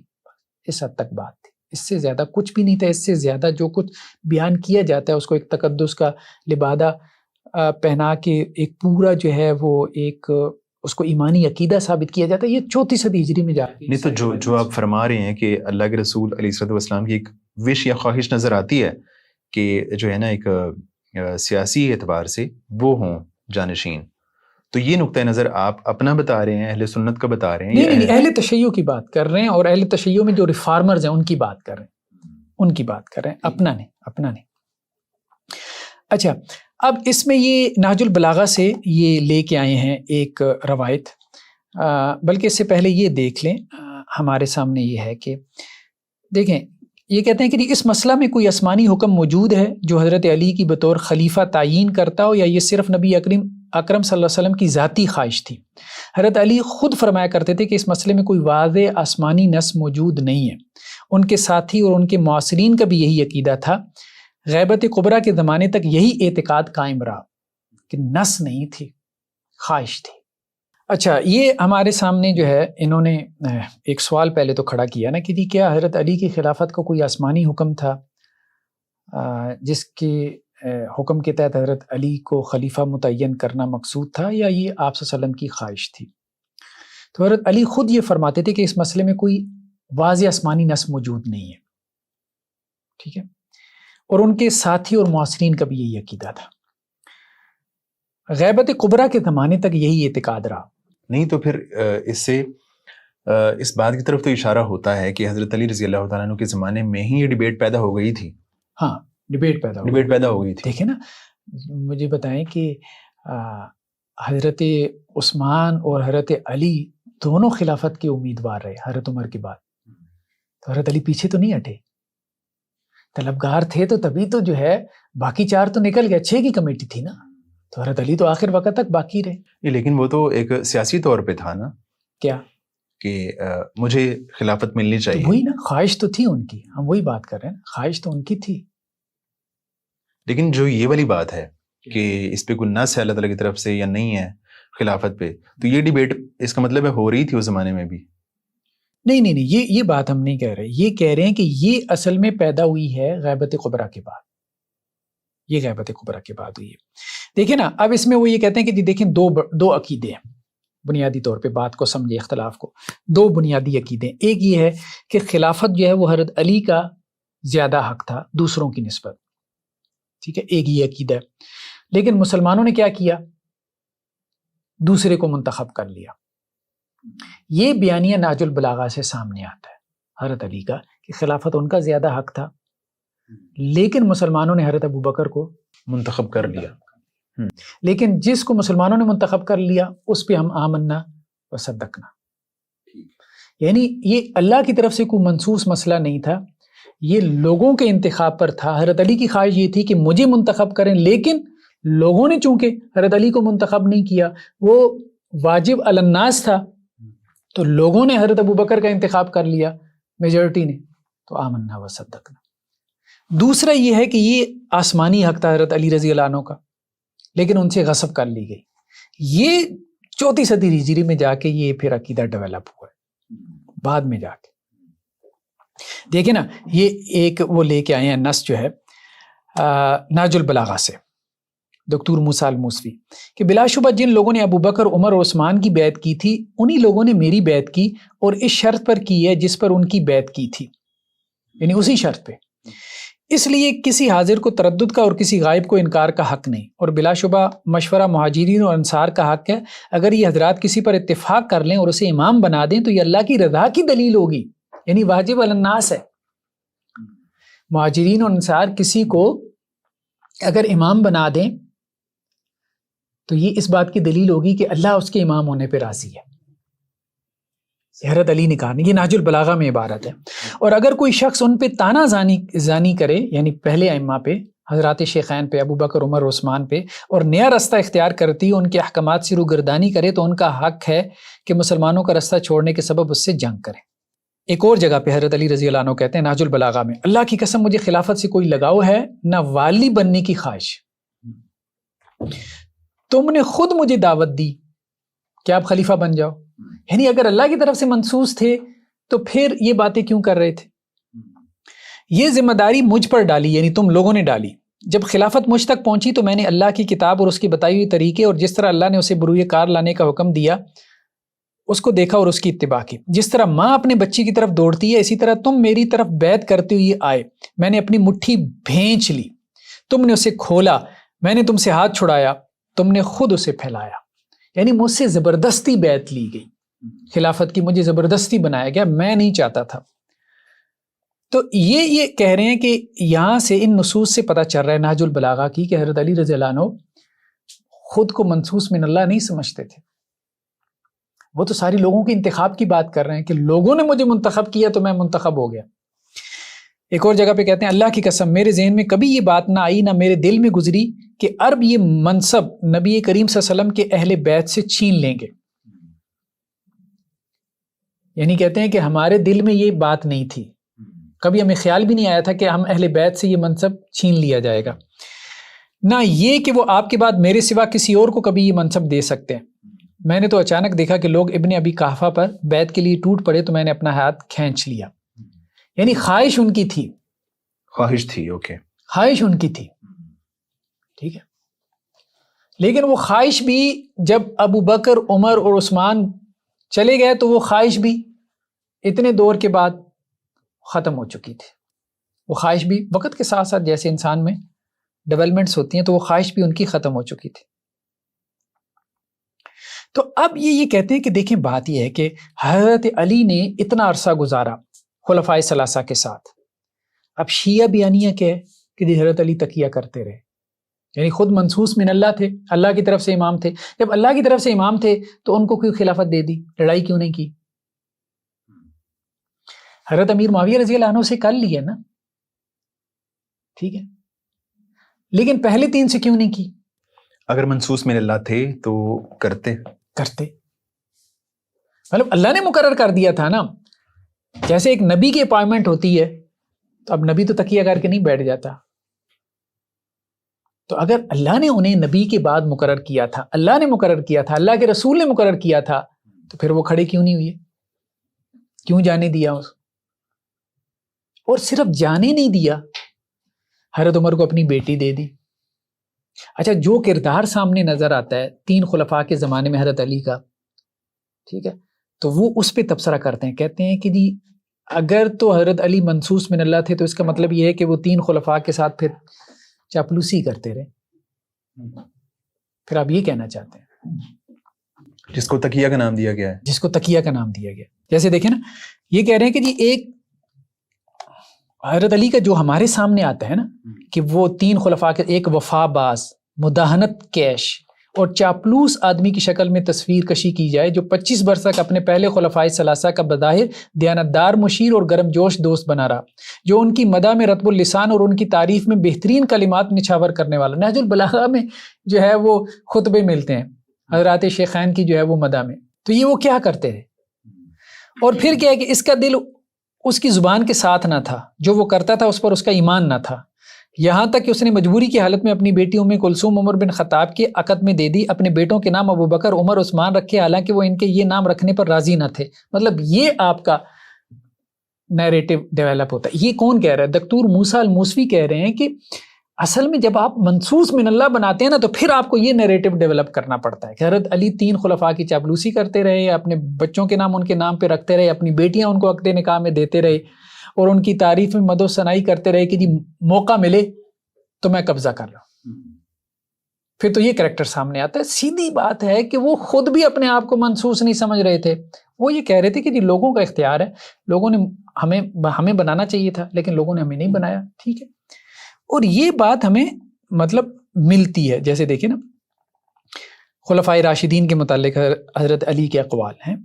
اللہ حضرت عمر آزمائش سے کس طرح سرخرو نکلے, انہوں نے ٹیڑھا پن نکالا اور بیماری کا علاج کیا, فتنہ کو ماند کیا, سنت قائم کی.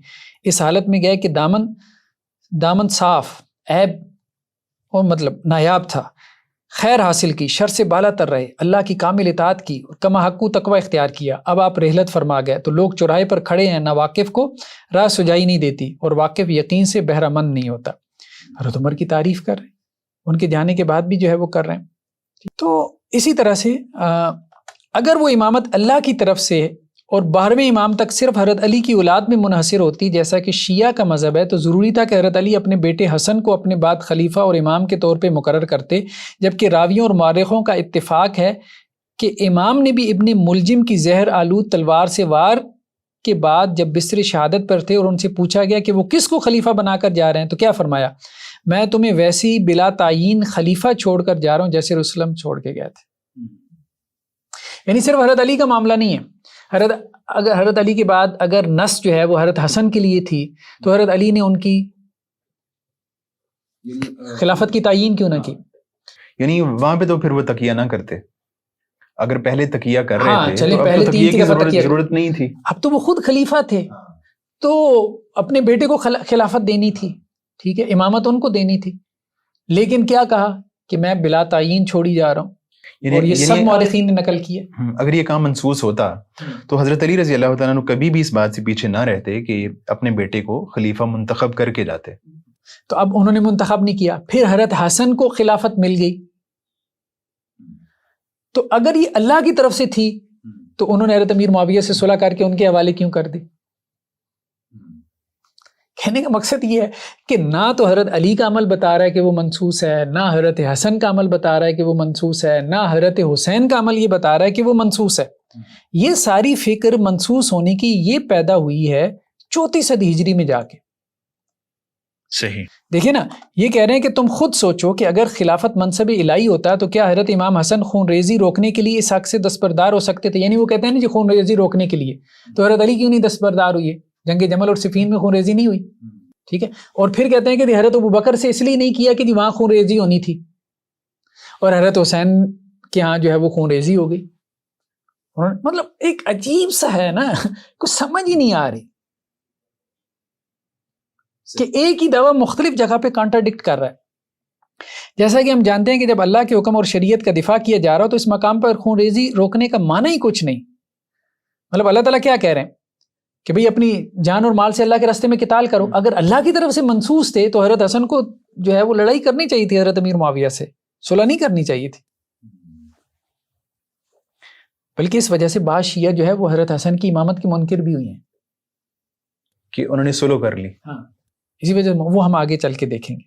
پھر اس کے بعد کہتے ہیں حضرت حسین. حضرت حسین کا معاملہ یہ تھا کہ جب وہ نکلے ہیں یزید بن معاویہ کا حکومت کا تختہ الٹنے کے لیے، تو انہوں نے کیا کہا؟ انہوں نے یہ نہیں کہا کہ میں آسمانی خلافت کا دفاع کر رہا ہوں، بلکہ انہوں نے کہا کہ وہ یزید سے زیادہ حقدار ہیں اور وہ یزید جیسے آدمی کی بیعت نہیں کر سکتے. یہی باتیں ملتی ہیں نا. ٹھیک ہے، تو یہ بات ٹھیک ہے، یہ نریٹو شروع سے چلا آ رہا تھا اہل بیت کا کہ وہ اپنے آپ کو زیادہ حقدار سمجھتے تھے، لیکن کسی نے آسمانی خلافت کا دعویٰ نہیں کیا تھا، منصوص من اللہ خلافت کا دعویٰ نہیں کیا تھا. صحیح. پھر یہ کہتے ہیں کہ جی حضرت علی زین العابدین جو حضرت حسین کے بیٹے تھے، جن کا لقب سجاد ہے، ٹھیک ہے، اس کے بعد محمد الباقر کا زمانہ آیا، جعفر صادق کا زمانہ آیا، کسی کے ہاں بھی یہ باتیں نہیں ملتی، بلکہ حضرت جعفر صادق تو کہتے تھے کہ ابو بکر نے مجھے 2 مرتبہ پیدا کیا، مطلب اپنے شجرے کی طرف جو ہے وہ انہوں نے اشارہ کیا. تو کہنے کا مقصد یہ ہے کہ یہ سب ہمیں، مطلب اگر ہم اس کو وائنڈ اپ کریں یا اب ہم اس کو سمرائز کریں، کیونکہ بات ہماری کافی لمبی ہو گئی، کہ جو امامت کا کانسیپٹ ہمیں پہلی 3 صدیوں میں ملتا ہے، اور خاص طور پہ شروع کے ائمہ میں حضرت علی، حضرت حسن، حضرت حسین، ان کے ہاں جو ملتا ہے وہ بالکل ڈیفرنٹ ہے اس کانسیپٹ سے جو 4 صدی ہجری میں جا کے ڈیولپ ہوا. شروع میں امامت کے بارے میں ایسی کوئی ہمیں نہیں ملتا کہ جی وہ کوئی منصوص من اللہ سمجھتے تھے. ہاں یہ ہے کہ وہ استحقاق ضرور سمجھتے تھے، اور اسی بنیاد پہ لڑائیاں بھی ہوئی ہیں، سارا کچھ ہوا ہے. تو ٹھیک ہے، آپ سب بہت بہت شکریہ آپ کی آمد کا. ناظرین کرام، آج جو ہماری نئی سیریز ہے اس کا پہلا ایپیسوڈ تھا، اور اس میں ہم نے ڈیٹیل سے بات کی جو اہل تشیع کے ہاں نظریہ امامت ہے. اور اس نظریہ امامت میں سب سے پہلے حافظ زبیر صاحب نے یہ بات بیان کی، اور جو انہوں نے باتیں کہی ہیں وہ ان کے جو سیکنڈری سورسز ہیں ان سے نہیں، بلکہ جو پرائمری سورسز ہیں وہاں سے جو ان کا نظریہ امامت ہے وہ بیان کیا گیا ہے. اور اس کے بعد آج کے پروگرام میں یہ بات کہی گئی ہے کہ جو پہلے 3 امام تھے جن کو امام کہا جاتا ہے اہل تشیع کی طرف سے، حضرت علی رضی اللہ تعالیٰ عنہ، حضرت حسین رضی اللہ تعالیٰ عنہ اور حضرت حسن رضی اللہ تعالیٰ عنہ، ان کے ہاں امامت کا کانسیپٹ کیا تھا؟ کیا وہ اس کو نص سمجھتے تھے، منصوص سمجھتے تھے اللہ تعالیٰ کی طرف سے، یا منصوص نہیں سمجھتے تھے؟ یہ بات ہم نے کی ہے. اور یہ بات کی ہے کہ جو پہلے 3 امام ہیں ان کے بعد جو کانسیپٹ رہا امامت کا، اس کو بھی ڈسکس کیا گیا. یعنی دونوں میں ہمیں زمین آسمان کا فرق نظر آتا ہے. تو آج جو نظریہ امامت پہ بات ہوئی، اس کے بعد جو اگلا ایپیسوڈ ہوگا اسی کو ہم مزید آگے چلائیں گے، اور اس کے بعد جو اگلی صدیاں ہیں وہاں پہ جا کے امامت کا کیا کانسیپٹ رہا اور ہم تک وہ کیسے پہنچا، اس پہ ہم انشاءاللہ ڈیٹیل سے بات کریں گے. ملتے ہیں اگلے پروگرام میں، اجازت دیجیے، اللہ حافظ.